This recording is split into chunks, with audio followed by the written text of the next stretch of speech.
Son imaxes inmediatamente posteriores á lea monumental que armou un grupo numeroso de xente nun restaurante de Lugo en pleno San Froilán. Como ven, o lío seguiu logo, en plena rúa, e motivou un amplo dispositivo policial. Todo comezou dentro do establecemento hostaleiro, ao parecer por desacordo coa factura. El chico salió a recoger, luego cuando yo miré que venían detrás de él, no supe qué fue lo que pasó fuera, y el chico se alborotó todo, que lo iba a matar y todo un poco.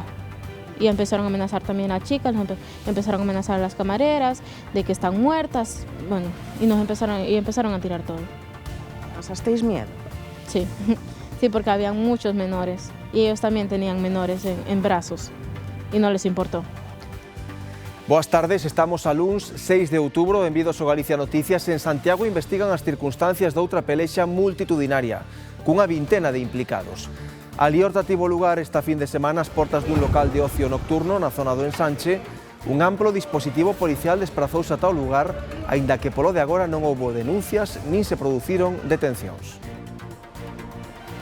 Xente pois consume alcohol, altas horas da madrugada, pois bueno, pode haber algún incidente en determinados puntos da cidade onde se pode concentrar moitos locais, e despois tampouco consta claramente que viñeran dun local, non?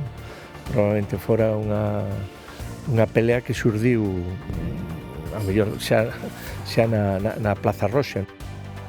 Volven as carreiras ilegais de coches ao polígono do Campiño, en Pontevedra, onde a Garda Civil xa levara a cabo esta ampla operación contra elas en xuño, e onde, como van ver noutras imaxes a continuación, a cousa poden comprobar aí que xa ven de vello. Os veciños aseguran que esta fin de semana volveu o ruído nocturno dos motores a todo gas e as rodas derrapando no asfalto.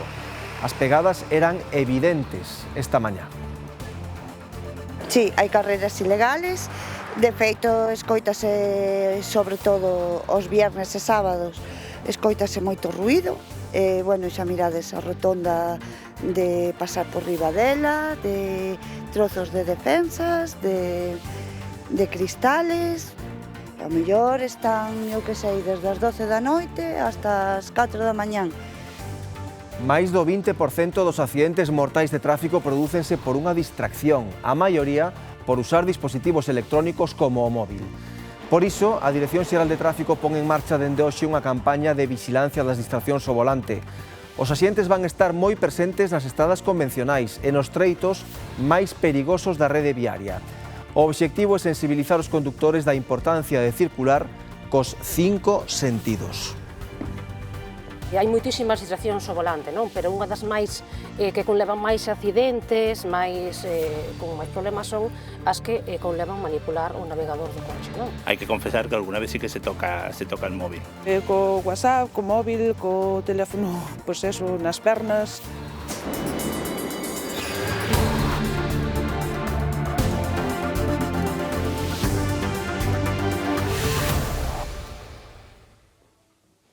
Varias persoas foron identificadas pola policía en Lugo por presuntamente ameazar e insultar os camareiros dun restaurante. A discusión, ao parecer, comezou pola contía, coa que non estaban de acordo e se negaron a pagar. Os incidentes continuaron despois, xa na rúa. O altercado, ao parecer, comezou tras unha discusión polo prezo duns xeados cando van pagar ou non estar conformes coa contía, néganse a aboar a conta e empezan as ameazas e insultos ao persoal deste restaurante situado a escasos metros do recinto feiral. El chico salió a recoger, luego cuando yo miré que venían detrás de él, no supe qué fue lo que pasó fuera, y el chico se alborotó todo, que lo iba a matar y todo un poco. Y empezaron a amenazar también a chicas, empezaron a amenazar a las camareras, de que están muertas. A tensión medraba e os alborotadores comezaron a lanzar cadeiras obrigando aos clientes a sair correndo do local. Os que presenciaron a escena din que pasaron moito medo. Sí, sí, porque habían muchos menores y ellos también tenían menores en brazos y no les importó. Muchos clientes salieron corriendo junto con sus niños y... Coa chegada da policía, a cousa non se calma, como se pode ver nas imaxes, e a lea trasládase ao exterior. Algúns dos implicados mesmo tratan de enfrontarse aos axentes, que os suxeitan para calmalos. Os implicados pertencen a varias familias de etnia xitana que residen en Lugo. A pelearse co torso descuberto, que se arremolinou moita xente e que había enseguida chegou a policía e se tranquilizou todo. O suceso causou gran balbordo. A esa hora o recinto feiral estaba ateigado de xente. Ata o lugar trasladáronse varias patrullas da policía local que finalmente conseguiron tranquilizar os alborotadores que acabaron marchando da zona. E segue na UCI do Ula en estado grave a muller que foi golpeada por unha vaca durante o desfile do gando do San Froilán. Ese que viron era o momento en que a vaca saía desbocada pola rúa tras soltarse do seu coidador. Na súa fuxida, levou por diante a muller que paseaba pola rúa. No incidente, tamén quedou ferida unha nena que caeu ao chan co susto. Afortunadamente, a menor só sufriu feridas leves. No momento do incidente, as rúas, como ven nestas imaxes, estaban ateigadas de xente porque a cidade celebraba o Día do Patrón.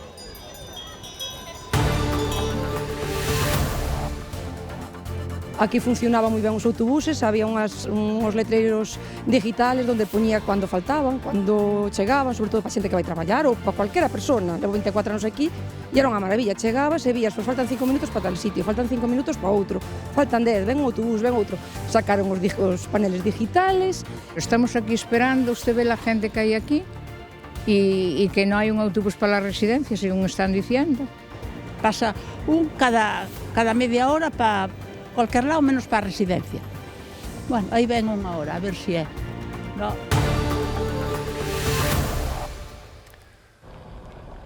Retómase a busca do home de 85 anos desaparecido en Ortigueira hai xa 5 días. Veciños e voluntarios, xunto con efectivos da Garda Civil, Policía Local e o GES de Ortigueira, rastrexan a mesma zona da fin de semana no lugar de Rande, en Couzadoiro.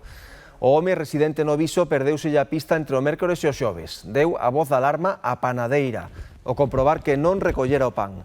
Ao longo do día doxe poderían incorporarse á busca un helicóptero e a unidade canina da Garda Civil. O profesor de Ourense, condenado por violar unha nena de 13 anos, está en paradoiro descoñecido. O home non chegou a ingresar en prisión porque estaba en liberdade provisional despois de que lla concedera a Audiencia Provincial de Ourense ata que a sentenza fora firme. No mes de xullo, o Tribunal Supremo rexeitou o recurso de casación e a sentenza foi ratificada polo Tribunal Superior de Xustiza de Galicia, momento en que tería que ingresar no cárcere. Dende entón, nada se sabe del. A relación coa vítima comezara a través da rede social Instagram dende o anonimato para desvelar a súa identidade posteriormente, indicándolle que fora a aula de música do centro escolar onde impartía as clases. En Vigo, unha casa en ruínas e en risco de derruba ten moi preocupados os veciños que viven a carón. Din que o perigo para eles é inminente e exixen solucións antes de que se produza un accidente. A policía precintouna, o Concello ordenou a súa demolición urxente, pero o inmoble sigue en pé. Así ten que entrar cada día Patricia na súa vivenda, con medo a que en calquera momento a casa en ruínas a carón da que vive poida derrubarse. Yo tengo paso para mi casa, mi familia que me visita tiene paso para mi casa y entonces es un peligro con esta casa. Es una casa muy antigua que lleva demasiados años abandonada, entonces corremos peligro muchos, estamos preocupados. A situación condiciona a súa vida diaria e non é a única veciña afectada polo estado deste inmoble abandonado e insalubre dende hai anos. Había roupa, había colchóns, había de todo. Entonces, claro, aí hai un montón de bichos. Non temos tema porque aguantar as ratas que hai aí dentro. É un foco de infección total.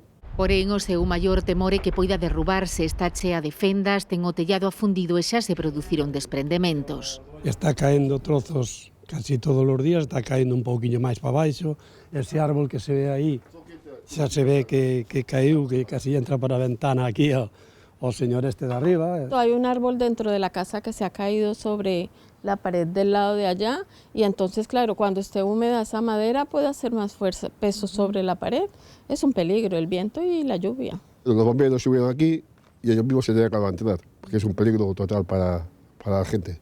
A Policía Local precintouna e o Concello de Vigo ordenou a súa demolición urxente por risco para a saúde e seguridade pública, porén, aínda non se produciu. Viñeron uns da empresa aí, sacaron algo de adentro, aí o deixaron aí no medio e aí quedou, e non volveron máis. Administrativamente tiene a concesión a esa empresa, pero que se llega a entrar la empresa, el ayuntamiento, no sabemos qué hacer ya. El peligro está, pero la obra no se hace. Os veciños agardan que a situación se resolva o antes posible, fartos de convivir coa falta de hixiene e a inseguridade a carón das súas casas. Unha liorta con máis de 20 persoas implicadas. En plena rúa mobilizou un amplo dispositivo policial esta fin de semana en Santiago. Foi de madrugada na parte nova da cidade nunha zona de ocio nocturno. Dende a Asociación de Hostaleiros de Santiago insisten en que a capital galega é unha cidade segura con incidentes de orde pública como en calquera outra urbe. Este amplo dispositivo policial en Santiago respondía á chamada dun particular que advertía ao servizo de emerxencias dunha liorta con polo menos 20 persoas implicadas. Sucedía na madrugada do domingo na Rúa Nova de Baixo, na parte nova da cidade. Ao lugar desplazáronse máis de media dúcia de patrullas da Policía Nacional e da local e unha ambulancia medicalizada. Nin siquiera formularon denuncia as persoas que estaban implicadas, a policía, e despois tampouco consta claramente que viñeran dun local, non? Probablemente fora unha pelea que xurdiu a mellor xa na Plaza Roxa, non? Pero non temos constancia de que saíran dun local a pelexar nin nada similar. Os hostaleiros insisten en que a capital galega é unha cidade segura tamén pola noite. Din que os episodios como desta fin de semana son puntuais. Pelexas hoxe pode habelas en calquer lugar e en calquer momento. O que hai que destacar é que a noite en Santiago non é perigosa, é dicir, non é algo habitual. A xente pode salir e pode circular polas rúas, tanto do casco vello, que son rúas a mellor estreitas e con pouca luminosidade, non hai ningún perigo. Cando os axentes chegaron, identificaron algunhas persoas e tomaron declaración ás testemunhas, pero non houbo detencións. O altercado foi preto dun local de ocio nocturno. Varias veces pelease a xente aquí, a verdade, pero... Eu non me coincidiu ningunha. Bastante tranquila, así que hai veces que se escoita bastante ruido, pero non me supón ningún problema. Eu cando salgo pola rúa non salgo con medo ni nada. Nada fora do normal nunca vi eu. Todo rematou sen detidos nin feridos de gravidade. Volven a abrir as termas da Chavasqueira en Ourense despois do incendio do ano 2019. Debido aos materiais empregados na construción, as instalacións quedarán reducidas a cinza en breve espazo de tempo. Fora un incendio provocado, polo que detiveran dúas persoas que aínda a día de hoxe están pendentes de resolución xudicial. O edificio agora reconstruído é moi semellante ao anterior, aínda que cun aspecto máis moderno con influencias xaponesas. Hoxe pola tarde será inaugurado e mañá abrirá ao público. A semana rinca precisamente hoxe en Ourense con novos axustes nos autobuses urbanos. Desde que o Concello cambiou as rutas o pasado 16 de setembro, xa van coa quinta modificación. Os usuarios quéixanse tamén de que falta información nas paradas. Os últimos cambios nos autobuses urbanos de Ourense afectan 6 liñas de 16 e abranguen desde ampliación de percorridos a modificación de horarios e incluso cambios nas paradas, como esta da Rúa Concello que se suprime. Teño vez co de digestivo para as 11:30 e levo unha hora aí na parada de abaixo e digo, vamos a ver se hai un taxi, pero nin taxis. Xa non chego á consulta. Aquí por la Alameda pasan menos que pasaban. Si queres venir a la Plaza de Abastos ou algo así. Claro que estou da cuña, xa levo aquí media hora ou máis e ainda non veo ningún. Nas súas redes sociais o alcalde asegura que todos os cambios son de mellora, pero os usuarios custalles adaptarse. Sí, habrá que ir a la baixo. Hai un que sí que vai, pero vai dar volta por Que vergüenza, Dios, que vergüenza. Se ve que a xente non está contenta, pois que volva ao mismo, que poña como estaba. Unha das queixas máis recurrentes dos usuarios é a falta de información, incluídas as pantallas digitais que había nas paradas e que desde hai uns días apareceron tapadas con pegatinas de maneira que non se pode ver ningunha información. E chegabas e vías, pois faltan 5 minutos para tal sitio, faltan 5 minutos para outro, faltan 10, ven un autobús, ven outro. Sacaron os paneles digitales. A cambio, instalaron códigos QR, pero só informan das liñas, non do tempo de espera. Non sale ni cuánto tarda ni nada, solo sale los buses y el recorrido que hace, nada más. Tamén se queixan os usuarios do cheos que van algúns autobuses. Un desastre, que poñamos autobús. Boa, non é que isto é un desastre. Tú ves? Que está a tope isto. Vai moita xente de pé? De pé, toda. Non hai sitio. Unha situación que se agrava, din, nas horas punta. Xa non collen, abren os que teñen que salir e o resto, pois déixano. Non se pode subir. Na parada, moitas veces non podemos subir, hai que esperar o seguinte. O alcalde da cidade cualifica os cambios de éxito rotundo e cifra entre un 2 e un 4% o incremento de viaxeiros desde que entrou en vigor o novo mapa. Son a primeira causa de accidentes e están detrás de case unha cuarta parte dos sinistros mortais na estrada. Falamos das distraccións ao volante. Hoxe, a DXT inicia unha campaña especial para controlalas. O ano pasado tramitaron máis de 8.000 denuncias en Galicia por estas infraccións. Quen máis e quen menos, algunha vez, confesa ter atendido outra cousa mentres conducía. Hai que confesar que alguna vez sí que se toca el móvil. O teléfono móvil hasta o navegador. A radio, o teléfono, o prender un pitillo. Facemoslle moita caso ao móvil e o móvil é unha das causas, supoño que dos accidentes. O móvil sería a principal, pero en xeral as distraccións ao volante son o factor común máis detectado nas causas de accidentes. E aínda que nós vayamos atentos, fácil que leváramos un susto por algunha manobra extraña doutros condutores. Sí, un viraje ou cualquier cosa por ir distraídos. Co WhatsApp, co móvil, co teléfono, pois eso, nas pernas, a diario. Eu sei de moita xente que se distraía co teléfono e se baixaba o tal e iba para a conecta. E agora que os vehículos teñen paneis de control táctiles, esas pantallas tamén son fonte de distracción. Se levas a pantalla apagada non tes problema ningún, pero claro, ao fin e al cabo, se o coche o trae é para utilizar, pero sempre cando o coche está detenido. É dicir, non se pode manipular ningún dispositivo de telefonía móvil, navegadores GPS durante a condución, durante a marcha dun vehículo. Porque cambiar a música ou axustar o mapa quítannos uns segundos de atención que aumentan o tempo de reacción diante dun perigo. Se en estado normal nos leva entre medio un segundo, imagínate manipulando porque perdo a atención, estou mirando para isto, estou toqueteando, buscando unha dirección. Pero date conta que a distancia de reacción e de frenada vai a ser maior porque non estás ao 100% na condución. A 100 por hora nese segundo antes de frear xa percorreríamos case 30 metros, así que a máis segundos de reacción, máis distancia. A Dirección Xeral de Tráfico, en colaboración coa Garda Civil e as policías locais, desenvolve unha campaña especial de vixilancia para concienciar sobre estas distraccións, que o ano pasado estiveron detrás do 22% dos sinistros mortais rexistrados en Galicia. Precisamente outro motorista perdeu a vida esta fin de semana na estrada que vai a Camposancos, na Guarda, á altura de San Miguel de Oia. Todo apunta a que un turismo invadiu por causas descoñecidas o carril polo que circulaba unha motocicleta e tras bater con ela chocou tamén co coche que circulaba detrás. O motorista de 58 anos, veciño de Baiona, faleceu no lugar dos feitos. No primeiro turismo viaxaban 4 mozos e quedaron feridos graves. As 2 persoas que ían no outro coche implicado no accidente só presentaban contusións. A estrada que une Vigo e a Guarda está converténdose nunha das máis perigosas para os motoristas.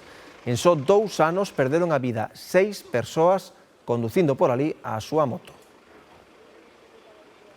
Imos agora ata a estrada, ali comeza a campaña de recollida de mazá para sidra. O epicentro de produción en Galicia está ali. As previsións da campaña son optimistas. María Seca do Verán tamén axuda que estamos en ano impar, Iria. Si, as maceiras son árbores beceiras e un ano producen moito e o seguinte, moito menos. Este ano 2025 toca que veñan ben cargadiños e como vedes agora na estrada están comezando a recollela, tanto mecanizada como a man. Unha produción que Malia Seca do Verán logrou salvarse coas chuvias de setembro e contan con vendela a uns 30 céntimos o kilo no caso da ecolóxica e entre 20 e 25 na mazá convencional. Ata 2 millóns de kilos de mazá para sidra prevén recoller este ano na estrada. Un ano impar, 2025, que toca abundante, malia as dificultades dun verán seco. Que ao principio tiñamos algo de duda, algo de temor por isto de tanta sequía que houve aí atrás e podían haber caído moito froito, pero bueno, non caeu tanto como tiñamos medo que caíra e entonces en principio bastante ben. Calidade tamén bastante ben, a pesar da sequía, que as últimas chuvias que houve, pois recuperou un pouquiño ben. Tamén este arranque solleiro de campaña está axudando os recolectores, que este mes se aseonllan para recoller unhas mazás que irán para facer sidra en Galicia e Asturias. Porque outros anos que chove, a mazá púdrese. E este ano, como levamos 2 semanas sin que chova moito, no outono, está bastante ben, de bastante calidade. Canto aos prezos, a media estará entre uns 25 céntimos o quilo de mazá convencional e uns 30 o de ecolóxica. Para a nosa sidrería en artesanal deixamos como un 10-15% e o resto da mazá vendemos para unha sidrería que tamén traballa en ecolóxico, que é de Custom Drinks, de Estrella Galicia, que chamase Milo. Con 100 hectáreas de cultivo e preto de 100 produtores, a mazá é hoxe un motor económico na estrada. Só falta, din, que o consumidor se acorde máis dela. Nós tratamos de facer o mellor posible, pero bueno, o que tiña que haber é máis consumo de mazá, que a xente pois se decantara por beber máis sidra, non? Eso que había que inculcar un poquinho máis, non? Que todo o mundo pensa que a sidra é en Asturias e aquí en Galicia pois sempre houbo sidra e Unha tradición que potenciaron e profesionalizaron nos últimos anos, recuperando pomares artesanais e mesmo montando unha ruta turística para gozar da floración da maceira neste particular Jerte galego. Xa lles falamos en titulares da volta das carreiras ilegais ao polígono do Campiño en Pontevedra. Despois da última operación da Garda Civil en xuño, fixeran un parón, pero esta fin de semana a veciñanza volveu espertar co ruído dos derrapes na mesma rotonda de sempre. Confírmano as pegadas no asfalto. Volveron con ganas, con derrapes, con chido de rodas, con adiamentos forzados. Viernes tras viernes, esas mismas películas. Cando sopra o vento de norte, pois eu vivo aí abaixo nunha aldiña aí moi cerquiña daqui e sí que se escoita cando están facendo os rallies. Sí, escoitase muchísimo. Estas son imaxes gravadas por un veciño ás agachadas outra fin de semana. Levan anos lidiando co problema. Os venres á noite excusan ir para a cama, dan fe as pegadas no asfalto. Son veciño da zona e hasta as 3 da mañá e non se pode dormir. Policía Nacional, Policía Municipal, Guardia Civil, suben de vez en cuando, dan unha volta, eles paran, teñen que marchar, lógicamente, terán que facer o seu chollo por aí, e volven a arrancar outra vez e están así seguido. En fin, que fan moito ruído? Sí. Ao mellor están, eu que sei, desde as 12 da noite hasta as 4 da mañán. Están fartos do ruído tamén da inseguridade, incluso nas estradas máis próximas. Veñen lanzados da rotonda de arriba e pegan contra aquel guardarreiles e a veces van para baixo. Por ellos fogueados, cuando venían a trabajar o cuando salían. Xa mirades a rotonda de pasar por riba dela, de trozos de defensas, de cristales. A maioría son rapazada, moitos da zona, de feito coñécenos, pero tamén veñen de fora. Todo un espectáculo sen medidas de seguridade no que, segundo contan, un empresario da zona incluso monta un chiringo porque clientes non faltan. A hermana que traballa nunha empresa aí arriba, traballa de turno de noite. Ela moitas veces chega e digo, ostras, onte aí está esta noite, por exemplo, esta noite, que ela traballou de noite, non? Pero cando coincido os vernes que tal, pois que é unha pasada o que hai. Tamén fan botellón, porque vos vades aí ao lado de Aludec e mirades o que é a cera e eso está todo cheo de botes, plásticos, cristales. A operación Platillo en xuño deulles un respiro que pouco durou, daquela a Garda Civil denunciara case 100 de persoas por diferentes delitos. Pasaron 4 meses e voltas andadas.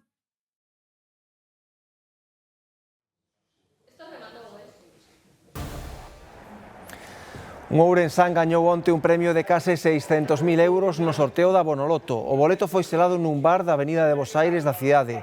Foi un dos 2 únicos acertantes en toda España que recibirá un premio de 594.000 euros. Polo de agora non hai coñecemento público de quen foi o agraciado. Hai unhas datas neste mesmo establecemento. Outro acertante gañara un premio d'1 millón de euros. Claro, sí, es una alegría para cualquiera que le haya tocado, enhorabuena, la verdad. Y nada, estamos muy contentos a la expectativa de ver de quién es, si es un vecino, los que suelen venir todos los días a echar la primitiva o la Bonoloto, pues estamos esperando. Os lucenses continúan metidos de cheo na celebración do San Froilán tras unha fin de semana de grande afluencia. Hoxe festivo local e tamén se nota na cidade. Demetrio, como está a cousa arestora? non decai, é verdade que non ten nada que ver o ambiente de hoxe co que se vivía esta fin de semana. Lembremos que o día de grande, o día de San Froilán, foi onte domingo, pero o festivo trasladábase hoxe, así que hoxe aquí en Lugo é xornada festiva para todos os veciños e veciñas desta cidade que están aproveitando tamén este día para vir un día máis a degustar, entre outras, as racións de polvo nestas xa tradicionais casetas. Ao longo de toda esta fin de semana foi moitísimas as persoas, non só de Lugo, sino de todo Galicia e de fora de Galicia, así nos lo contaban hoxe os responsables de algunhas destas casetas, que foi unha fin de semana con moitísima xente que veu a degustar ese polvo e tamén a disfrutar dunha festa que está declarada de interés turístico nacional e coa celebración se remonta xa ao século XVIII. Estamos no San Froilán, o tempo está nos axudando moito e gracias a Dios hai moita xentiña, estamos moi contentos. Home, pulpo. Sí, é carne ao caldeiro. A semana promete, pero tamén hai outra, para nós, polo menos, é importante despois do día 12, porque veñen as empresas, veñen os amigos. É unha festa que mezcla tradicionalidade e modernidade, entonces, pues bueno, é unha festa para todo o mundo. Hemos venido en otras ocasiones, pero San Froilán es la primera y esperemos que no sea la última.